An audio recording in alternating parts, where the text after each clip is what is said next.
වසර 12500කට පෙර ජීවත් වූ මිහිමතින් වද වී ගිය ඩය වුල්ෆ් නමින් හැඳින්වෙන වෘකයන් වර්ගයකට පණ දීමට ඇමරිකානු විද්‍යාඥ පිරිසක් සමත්ව තිබෙනවා.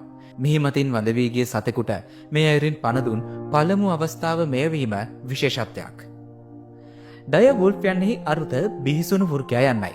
මෙම වෘකයන් වර්තමානයේ අපට දකින්නට ලැබෙන වෘකයන්ට වඩා ප්‍රමාණයෙන් තරමක් විශාලයි. ඩය වුල්ෆ් වෘකයන්ට යලි පණදීම සිදු කළේ වර්තමානයේ දකින්නට ලැබෙන අලු වෘක දේනුවකගේ බීජාණු සෛලවල DNA අඩංගු න්‍යෂ්ටි කොටස ඉවත් කරමින්.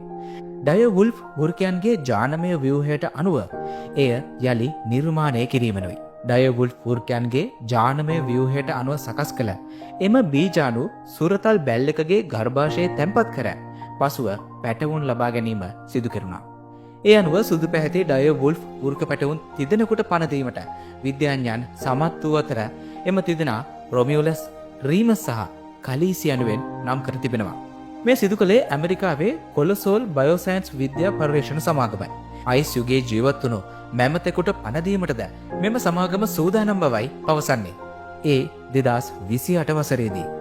ඊට අමතරව වඳ වී ගිය පියඹා යා නොහැකි ඩෝඩෝ කුරුල්ලෙකුට ටැස්මයානු ව්‍යාග්‍රයෙකුටත් පණ දීමට කොලොසෝල් බයෝසයන්ස් විද්‍යාඥයන් සූදානම් බවයි පවසන්නේ.